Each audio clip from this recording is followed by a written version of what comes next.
सौतेली बहनें। रंगापुर नाम के गांव में शालिनी नाम की एक औरत रहा करती थी। उसे दो बेटियां थी। एक का नाम था शिवानी और दूसरी का सुहानी। शिवानी जब छोटी थी तब उसकी माँ गुजर गई थी, जिसके कारण उसके पिता रघु ने दूसरी शादी कर ली। मगर उनका भी कुछ सालों में बीमारी की वजह से देहांत हो गया और इसी वजह से शिवानी के मन में उसकी माँ और बहन के प्रति प्रेम उत्पन्न नहीं हो पाया। शिवानी और सुहानी में हमेशा झगड़ा हुआ करता था। दोनों भी बहनें एक दूसरे से कभी प्यार से बात नहीं करती थी। शालिनी ये सब देख बड़ी चिंता में रहा करती थी। ऐसे ही एक दिन, शिवानी सुहानी, चलो आ जाओ, खाना खा लो। हाँ माँ, आई। हाँ माँ, मैं भी आई। ऐसा कहकर दोनों बेटियां वहां आ जाती है और देखती है तो उनकी माँ ने उन दोनों के लिए गाजर का हलवा बनाया था। वो देख सुहानी और शिवानी बहुत खुश हो जाती है। माँ, तुमने ये हलवा मेरे लिए बनाया है? मुझे बहुत पसंद है। मुझे पता है कि मेरी दोनों बेटियों को हलवा कितना पसंद है, इसीलिए तो मैंने तुम दोनों के लिए हलवा बनाया है। और मेरे लिए माँ? अरे हाँ बेटी, मैंने तुम्हारे लिए भी बनाया है। चलो अब जल्दी से खा लो, तुम दोनों को कॉलेज भी तो जाना है ना। जी माँ, मैं ये कटोरी ले लूँ? मुझे जल्दी पहुँचना है कॉलेज में। हाँ ले लो। और सुहानी, तुम ये वाली कटोरी ले लो। जी माँ। दोनों भी हलवा खाती है और एक दूसरे की ओर बहुत गुस्से से देखकर वहां से चली जाती है। वो दोनों भी कॉलेज में एक साथ पढ़ा करती थी। फर्क सिर्फ इतना था कि शिवानी 3rd ईयर में थी और सुहानी 1st ईयर में। उन दोनों में 2 साल का अंतर था। फिर भी दोनों में हमेशा नोकझोंक हुआ करती थी, जैसे कि वो दोनों एक दूसरे की दुश्मन हो। ऐसे ही एक दिन, दीदी, मेरे कॉलेज की ट्रिप जाने वाली है। तुम्हारी भी ट्रिप जाने वाली है क्या? हाँ, मेरी भी जाने वाली है, मगर मेरा जाने का मन नहीं है। क्यों दीदी? क्योंकि वहाँ पे तुम हो। मुझे भी कोई शौक नहीं है तुम्हारे साथ आने का। मैंने ऐसे ही पूछ लिया। मैं जा रही हूँ। शिवानी और सुहानी एक दूसरे की ओर मुंह फेरकर वहां से चली जाती है। अगले दिन दोनों भी कॉलेज में जाती है। तब उनके टीचर उनसे पूछते हैं, शिवानी, तुम कॉलेज की ट्रिप में आने वाली हो? जी सर, मैं आने वाली हूँ। ठीक है, मैं तुम्हारा नाम लिखवा देता हूँ। जी सर। ऐसा बोलकर टीचर ट्रिप के लिए जाने वाले विद्यार्थियों की लिस्ट बना लेते हैं।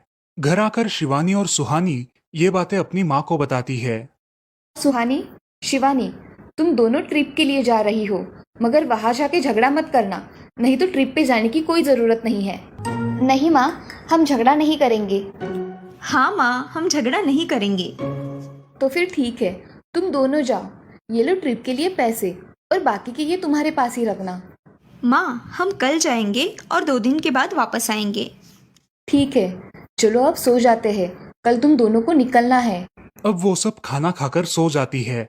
अगले ही दिन सुबह उठकर वो दोनों भी अपने अपने बस में बैठकर ट्रिप के लिए निकल जाती है और इधर शालिनी अपने काम में व्यस्त हो जाती है। ऐसे ही कुछ देर बाद शालिनी को शिवानी का फोन आता है। माँ, हम दोनों यहाँ ट्रिप की जगह पहुँच गए हैं। अच्छा बेटी, तुम दोनों ठीक हो ना? हाँ माँ, मैं रखती हूँ, हमें यहाँ अलग अलग स्पॉट देखने जाना है। ठीक है, और जब वक्त मिले तब फोन कर देना। हाँ माँ, अपना और सुहानी का ख्याल रखना। हाँ माँ। फोन रखने के बाद शिवानी और उसके क्लास के सारे दोस्त वहाँ की एक जगह देखने जाते हैं। सुहानी भी उसके क्लास के साथ एक दूसरी जगह देखने निकल जाती है। सारे बच्चे एक साथ घूमकर वापस आते हैं। शिवानी सुहानी को ढूंढती है, मगर सुहानी उसे कहीं दिखाई नहीं देती। इसीलिए शिवानी को बड़ी चिंता होने लगती है।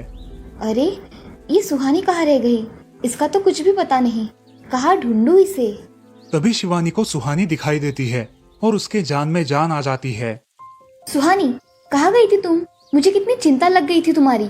अरे, मैं यहाँ ही थी मेरी सहेलियों के साथ, मुझे कुछ नहीं हुआ। ऐसा बोलकर सुहानी वहाँ से चली जाती है। दूसरे दिन सब लड़के लड़कियाँ जल्दी उठकर अपनी तैयारी कर लेते हैं और पहाड़ पर जाने के लिए निकलते हैं। वो सब आज थोड़ा घूमकर शाम तक निकलने वाले थे। सब विद्यार्थी एक हिल स्टेशन देखने चले जाते हैं। शाम होने तक उस पहाड़ी का मजा उठाते हैं, लेकिन सुहानी बिना किसी को बताए उस पहाड़ी के एक अनजान हिस्से में चली जाती है। वहाँ का मनमोहक दृश्य देखते देखते गलती से उसका पैर फिसल जाता है और वो वहाँ से नीचे गिर जाती है। शाम हो जाने के कारण सभी विद्यार्थी वहाँ से निकलने लगते हैं और यहाँ सुहानी एक पेड़ के सहारे उस पहाड़ी की चोटी पर लटकी रहती है। शिवानी सभी विद्यार्थियों में अपनी बहन को ढूंढती है, लेकिन वो उसे कहीं नहीं मिलती। सुहानी को ढूंढते ढूंढते शिवानी वापस उसी पहाड़ी के पास आती है और उसे आवाज लगाती है। सुहानी, सुहानी कहाँ हो तुम? दीदी मैं यहाँ हूँ, बचाओ मुझे, मैं यहाँ हूँ। सुहानी की आवाज की ओर जाते ही उसे पता चलता है कि सुहानी पहाड़ी पर लटकी है। ये सब देखकर शिवानी बहुत घबरा जाती है। शिवानी अपनी पूरी ताकत लगाकर उसे ऊपर खींच लेती है। तुम यहाँ क्यों आई थी? अगर तुम्हें कुछ हो जाता तो मैं क्या करती? माँ को क्या जवाब देती? दीदी मेरा पैर फिसल कर मैं वहाँ गिर गई। मैंने बहुत आवाज दी मगर मेरी आवाज किसी ने नहीं सुनी। तुम ढूंढती हुई आई और मुझे बचा लिया। तुम दुनिया की बेस्ट दीदी हो। हाँ सुहानी, चलो अब घर जाने के लिए देर हो जाएगी, बस निकल जाएगी। सुहानी को ऊपर खींचते वक्त शिवानी के हाथ पर बहुत सारे जख्म हो गए थे, इसीलिए सुहानी अपनी ओढ़नी फाड़कर उसके हाथ पे बांध देती है और अब वो दोनों बस के पास चले जाते हैं। क्या हुआ है शिवानी, हाथ से खून बह रहा है तुम्हारे? कुछ नहीं सर, मैं वहाँ पे गिर गई थी, अब मैं ठीक हूँ। टीचर और सारे छात्र गाड़ी में बैठकर घर जाने के लिए निकलते हैं। घर आने के बाद शिवानी सारी हकीकत अपनी माँ को बताती है और वो सब सुनकर माँ दोनों को गले लगाकर रोने लगती है। तुम दोनों एक दूसरे के साथ होते हो, इसीलिए मुझे कोई टेंशन नहीं रहता, मगर मेरी बच्चियों, खुद का भी ख्याल रखा करो। उस दिन के बाद दोनों सौतेली बहनों ने अपने बीच की सब नोकझोंक बंद कर दी और हंसी खुशी सगी बहनों की तरह रहने लगी।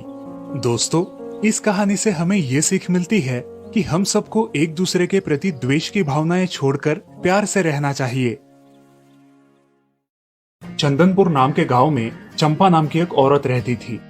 पति, 2 बच्चे और एक बेटी, ऐसा उनका पूरा परिवार था। उसका पति श्रीधर पोस्ट ऑफिस में जॉब करता था। उसके कमाई से ही घर चलता था। चंपा ने अपने घर के सामने एक छोटी सी दुकान खोल के रखी थी। उससे उसे जो भी मुनाफा होता वो अपनी बेटी की शादी के लिए जमा करके रखती। ऐसे ही बहुत दिन बीत जाते हैं। अब बच्चे भी बड़े हो जाते हैं। बड़ा बेटा अशोक डॉक्टर और छोटा बेटा रवि वकील बन जाता है और दोनों अपनी ट्रेनिंग पूरी करने लगते हैं। एक दिन उनकी बहन ज्योति के लिए एक अच्छा रिश्ता आता है और ज्योति की शादी पड़ोस के गांव के सरपंच जी के बेटे से हो जाती है। ज्योति बहुत ही कामचोर और गुस्सा करने वाली होती है। इसी कारण उसके ससुराल से उसे निकाल दिया जाता है। वो अपने पति को लेकर अपने मायके रहने आती है। अब चंपा का जमाई दुकान चलाता है और चंपा और ज्योति आराम से वहाँ रहती है। अरे ज्योति, जरा अपने कामचोर पति को कुछ काम करना क्यों नहीं सिखाती हो? कुछ काम का नहीं है वो। अरे हाँ माँ, उनके पिताजी ने तो उन्हें ही घर से निकाल दिया और हमारे माथे मर दिया। जाने दो, पति है। माँ और बेटी इसी तरह तानेबाजी करती रहती। अब बड़े बेटे अशोक की शादी उन्हीं के गांव के एक लड़की से करा दी गई, लेकिन उस लड़की से भी चंपा बहुत काम करवाती और वो बेचारी सासू माँ का आदर करके सब काम चुपचाप करती थी। एक दिन वो काम करके थक गई और एक जगह पर बैठ गई। ए कामचोर कमला, इतना सारा काम पड़ा है घर में, क्या वो तुम्हारा बाप आके करेगा? चलो उठ, काम कर। हाँ हाँ माँ जी, करती हूँ। ऐसा कह के कमला अपने काम पर लग जाती है और सारा काम खत्म कर देती है। चंपा अपने बेटे अशोक से घर आने के बाद चुगलियां किया करती थी। अशोक घर आकर कमला को बहुत भला बुरा कहता और कभी कभी तो उस पर हाथ भी उठाया करता था। ये सब रवि देखा करता था और रवि को बहुत बुरा लगता था। अशोक मारने आता तो रवि बीच में पड़ जाता और माँ बाप को डांटता था और वही झगड़ा खत्म हो जाता था। ऐसा बहुत दिन चलता रहा। रवि को रंजना नाम की एक लड़की बहुत पसंद थी, जो कि एक न्यूज रिपोर्टर थी। क्या तुम मुझसे शादी करोगी? मुझे तुम बहुत पसंद हो। हाँ, मगर रवि, तुम्हारे घर में तुम्हारी माँ का बर्ताव मुझे बिल्कुल पसंद नहीं है, इसीलिए पहले तुम इसका कोई हल निकालो। अरे रंजना, मैं हूँ ना तुम्हारे साथ, तुम्हें टेंशन की क्या बात है? मगर रवि, तुम भी अगर मुझे मारने पीटने लगे तो मैं तुम्हें कोर्ट में खींचूंगी। अरे हाँ बिल्कुल, वो तो तुम्हारा अधिकार है। अगले दिन रवि अपने घर में रंजना के बारे में बताता है। रवि की माँ चंपा उसे साफ मना कर देती है। रवि, तुम्हें कुछ समझ आता है या नहीं? अपनी बिरादरी की लड़की से शादी करो बेटा। इस घर में ये आखिरी शादी है और मेरे भी कुछ अरमान है बेटा। अजय, आप कुछ कहते क्यों नहीं? हाँ बेटा, तुम्हारी माँ सही कह रही है, तुम इसकी बात मान जाओ बेटा। नहीं पापा, मैं शादी करूंगा तो सिर्फ रंजना से, वरना मैं शादी नहीं करूंगा। सब चुप हो जाते हैं। अगले दिन रवि मंदिर से शादी करके घर आता है। सब अचरज से रवि की ओर देखते हैं और चुपचाप अपने कमरे में चले जाते हैं। कमला उन दोनों का स्वागत करती है और वो दोनों अपने कमरे में जाते हैं। कैसे लगा मेरा घर?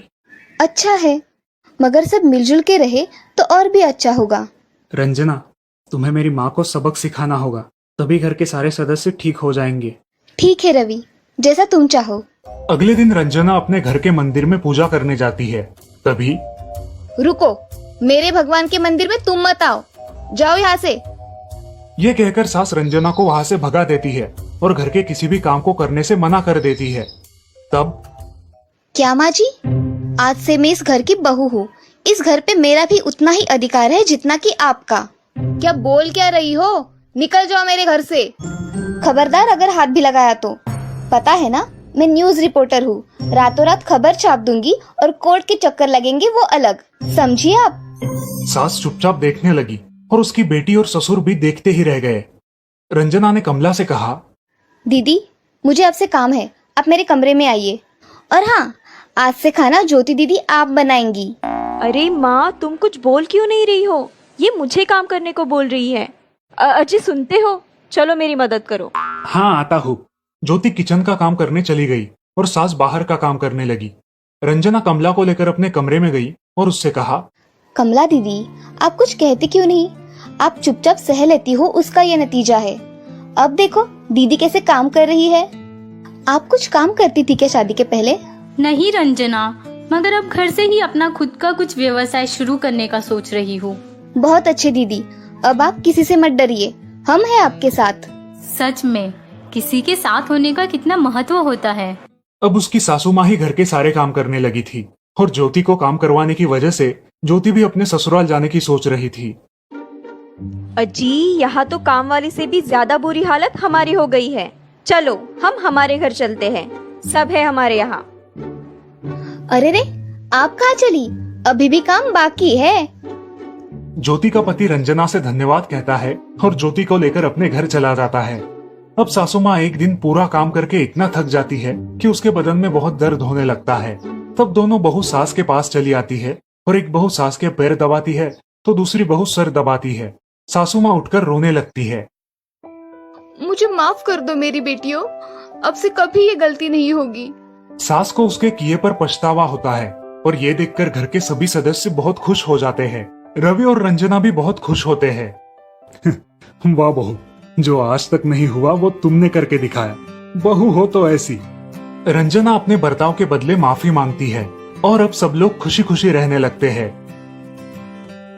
तो दोस्तों, इस कहानी से हमें ये सीख मिलती है कि हम सब मिलके परिवार बनता है और हम सब परिवार का महत्वपूर्ण अंग होते हैं। परिवार के काम मिल बांट कर करना ये हमारी वैयक्तिक जिम्मेदारी है।